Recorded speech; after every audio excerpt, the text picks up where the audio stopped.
Okay, Dane Rose here, and we talked in the last video about projection identification, how we have the data field out here, how we have a rule that says that 50% of the data doesn't get through to the conscious mind, and how we have a phenomena of projection identification. That when you identify as a square using the rule of 50% of the data getting through to the conscious mind and the freedom to decide what that shape looks like, what are some of the reasons that one might choose a square? Well, referencing the last video, one might be that the square is being projected on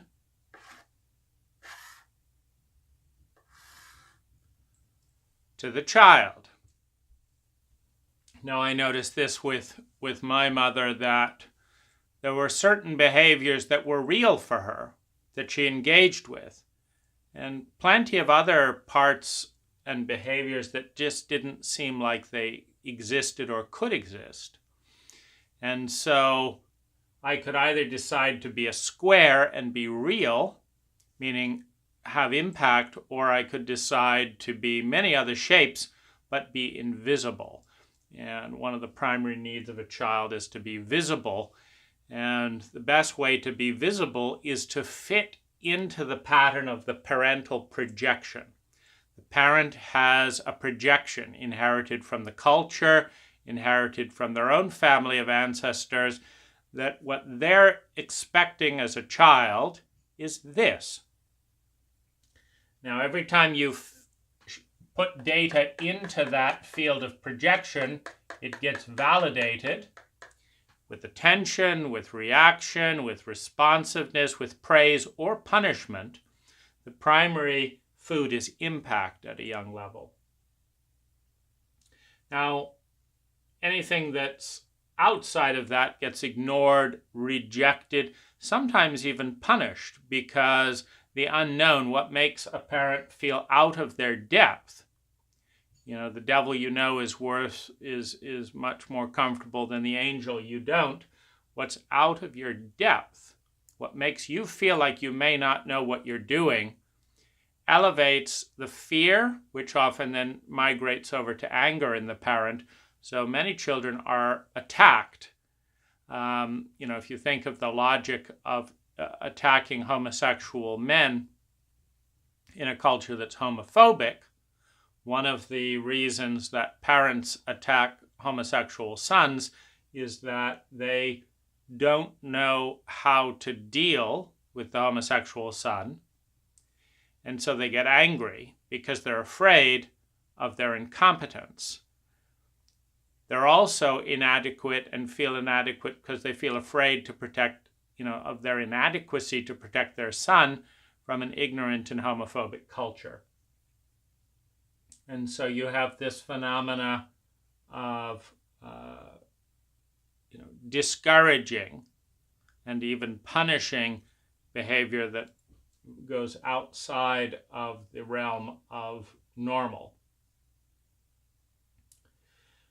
Now, what I want to look at here is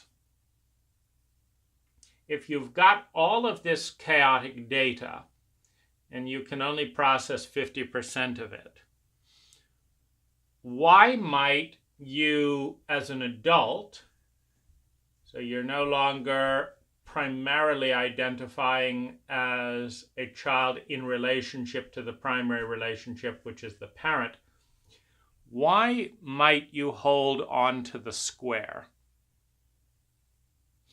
Well, there's a couple of different anchor points that holds a square into position once you are an adult. Now, the first one is, again, the devil you know is safer than the angel you don't. And so there is a sense of safety in the familiar. Now, human beings normally weave in and out of familiarity and chaos, safety and a little bit of risk, normal, status quo, and variety. Tony Robbins calls it certainty and variety. So this is certain because you've identified with it as a child, and then all this stuff would be variety. Now, in a low trauma environment,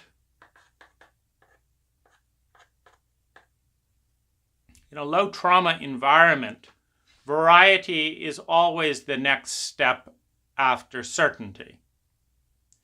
It's certain, I know it, I feel safe. The very next step is to venture out into the unknown.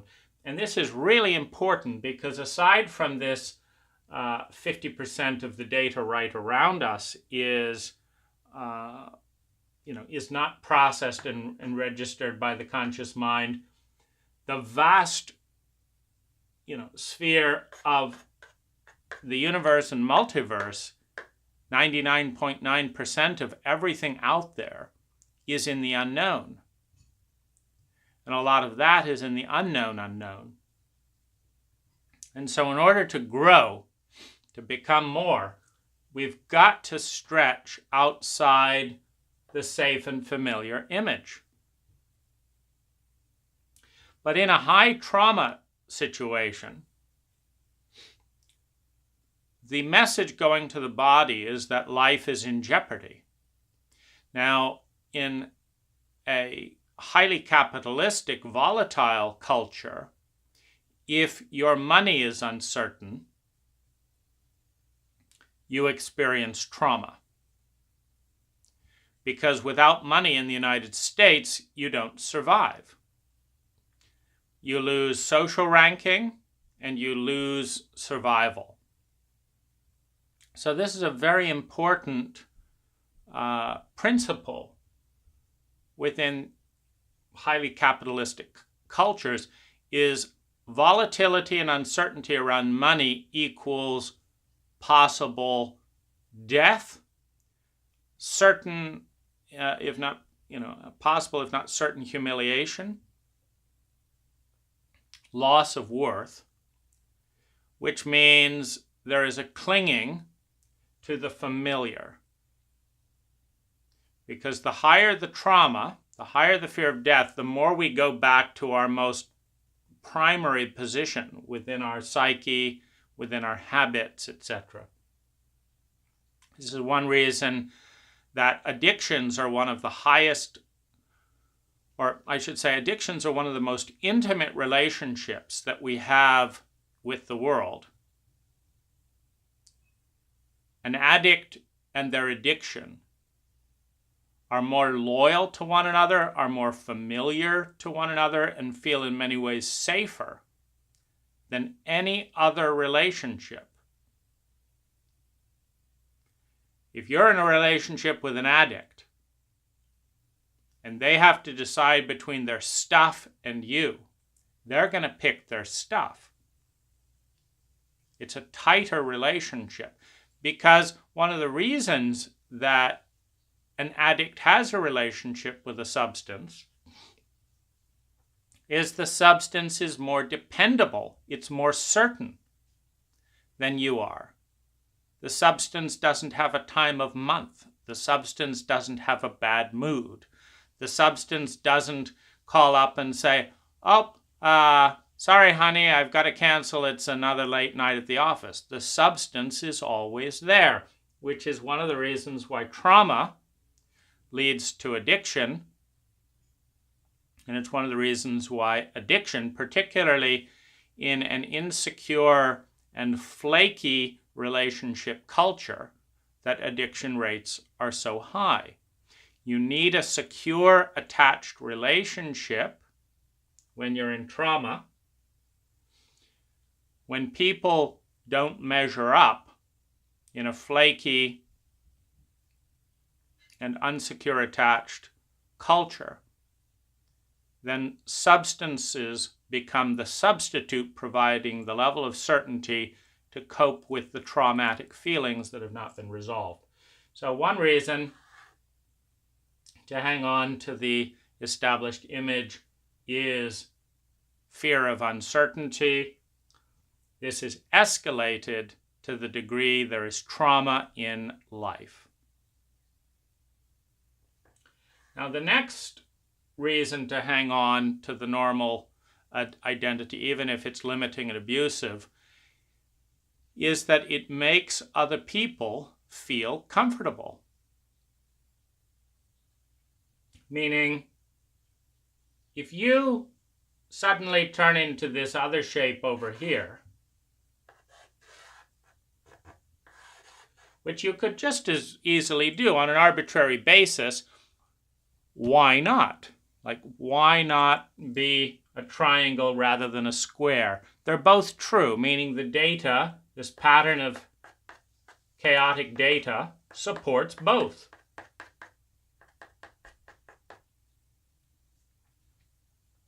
And there's a phenomena where as we project something forward and move into it, there's a phenomena by which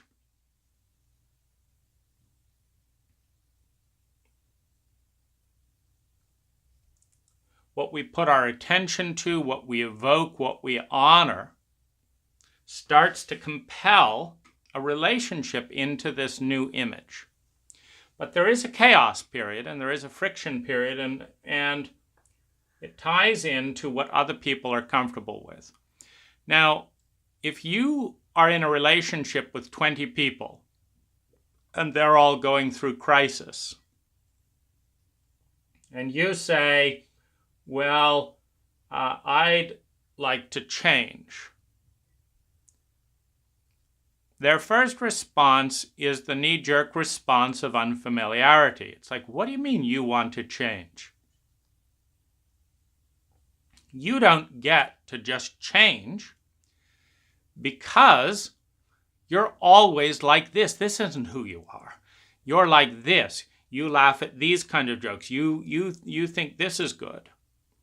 And you say, no, I'm this way. They say, no, you're not. And the question is, what are they up to? And what they're basically up to is this same dynamic. If you change, then they have to change. If you enter unknown terrain, then you take them into unknown terrain. And if they're not willing to go into unknown terrain because their own insecurities and their own traumas are high enough, that the fear of unknown is high enough, then they're going to do one of two things. They're either going to attack and manipulate you back into your old role so that they don't have to deal with that and don't experience the trauma of the unknown, or they're going to disown you so that you go into the unknown alone. Now, if you go into the unknown alone, you've lost your tether with the unfamiliar, with the familiar within yourself. But now you've also lost love and belonging with some of your folks, because in Maslow's hierarchy of needs, it's a human need to feel love and belonging. You need people to validate and accept you as you are, and they're choosing to withdraw. Now, the truth is, in most cases, they're choosing to withdraw because you represent unfamiliarity at a time of elevated stress and uncertainty in their life that puts them over the edge into not feeling safe. Now, in a culture that shames particularly men for saying something direct and candid like that, like, I'm so sorry, but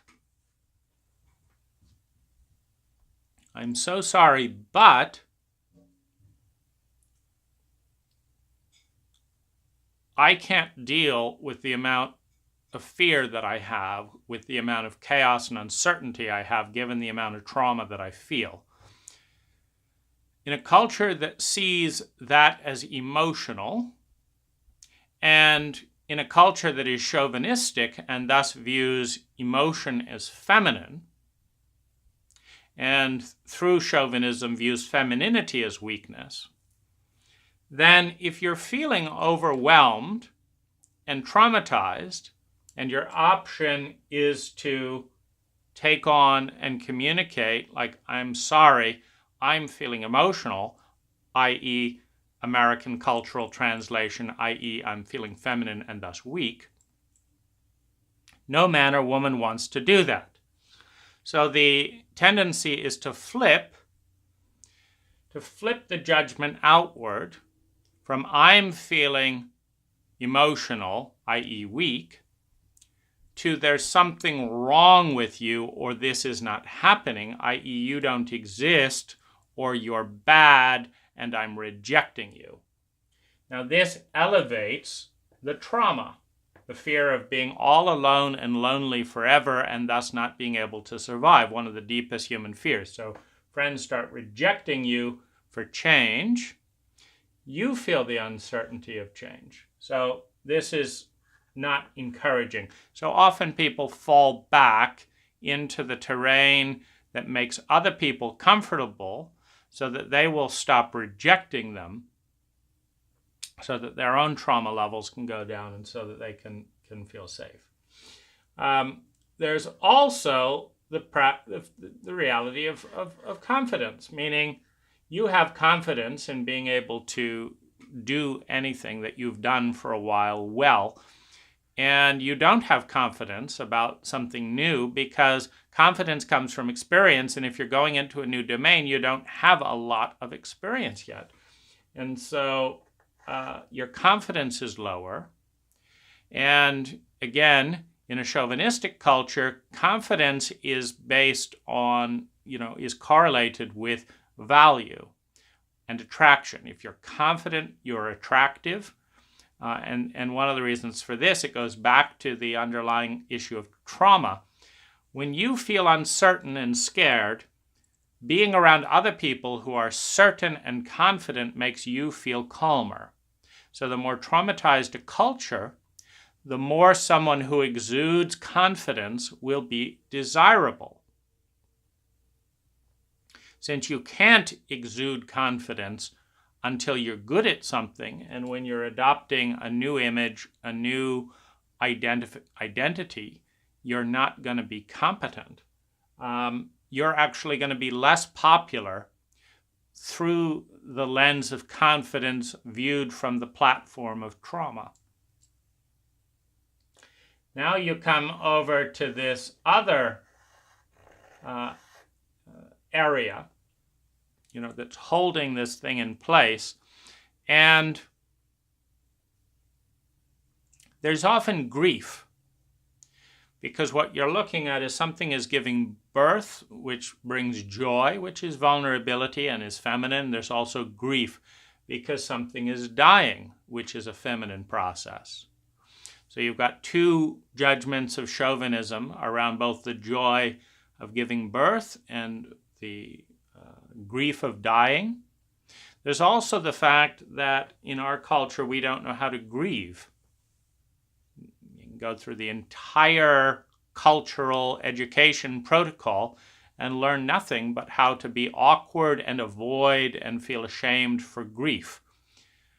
And so we don't practice grief in school, we don't practice it in college, we don't practice it at home, we apologize for it. And so this is a transformation that is going to require joy and grief. And joy is a very vulnerable, a very feminine emotion through a chauvinistic lens. And so you've got all of this, and finally, the person who projected the square and the people who projected the square, they're going to try and keep projecting the square. In other words, even once you've changed, even once they change, what they're going to do is they're going to highlight all of this area of the triangle that's connected with the square. They're going to ignore this stuff out here that's part of the triangle. And they're going to add to it and remind you constantly about this stuff out here. To say, this is who you are, this is who you are, this is who you are, this is who you are. And if you want to matter to the people who are close to you and with whom you're in relationship, if you want to matter, and they keep making this stuff matter and ignoring this stuff, in time, if you do not shift a circle of friends, or if your current friends, colleagues, and lovers can't support the new you, one, and you cannot shift the circle of friends, two, you will be drawn into the past in order to exist. Because particularly if you have a wound around not mattering, not existing as you are, not being seen, feeling lonely, this wound compels you into the shape that others are capable of seeing and acknowledging so that you can experience mattering. Now, the more rigid and cookie cutter people's shapes are, people have a variety of odd shapes. But what's important is that everyone is going to project their shape on you. And the more rigid that is, the more you don't exist, except if you fit into that shape. Now, some people have rigid shapes for men, and you don't fit unless you're in that shape for men.